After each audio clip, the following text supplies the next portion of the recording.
ఈ వీడియో క్రైస్తవులు మాత్రమే చూడండి, క్రైస్తవులకు మాత్రమే షేర్ చేయండి. నా చేతిలో మీకు ఏం కనబడుతున్నాయి? ద్రాక్ష పళ్ళు, గ్రేప్స్.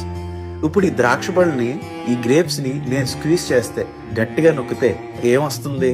పాలు వస్తాయా? నీళ్ళు వస్తాయా? లేదు. ఈ ద్రాక్ష పళ్ళలో ఏముందో అదే బయటకు వస్తుంది. దీని లోపల ఏదైతే ఉందో అదే బయటకు వస్తుంది. గ్రేప్ జ్యూస్ వస్తుంది, ద్రాక్షరసం వస్తుంది.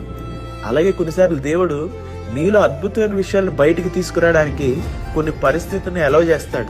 అవి మనం స్క్వీజ్ చేసినట్టు ఉంటాయి, మనం బాగా ప్రెస్ చేసినట్టు, బాగా నొక్కుతున్నట్టు, ఇబ్బంది పెడుతున్నట్టుగా ఉంటాయి. కాకపోతే నీలో దేవుడు చాలా అమూల్యమైన విషయాలు పెట్టాడు. అవి బయటికి తీసుకురావడానికే దేవుడు అవి అలౌ చేస్తాడు, కానీ నేను నాశనం చేయడానికి కాదు.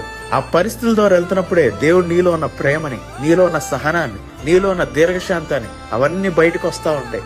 నీలో ఏదైతే దాచబడిందో అది బయటకు రాబోతుంది. When God is squeezing you, it's not to destroy you, but to bring the best out of you. ఆ స్క్వీజింగ్ ప్రాసెస్ తర్వాత you will come out more anointed, more blessed, more fruitful. బాధపడకు, దిగులు పడకు. దేవుడు నేను ఒక అద్భుతమైన వ్యక్తిగా తయారు చేస్తున్నాడు. So always be happy, always be joyful. God bless you. ఈ వీడియో మీ ఫ్రెండ్స్ కి, మీ స్నేహితులకి షేర్ చేయడం మర్చిపోతే. Bye bye.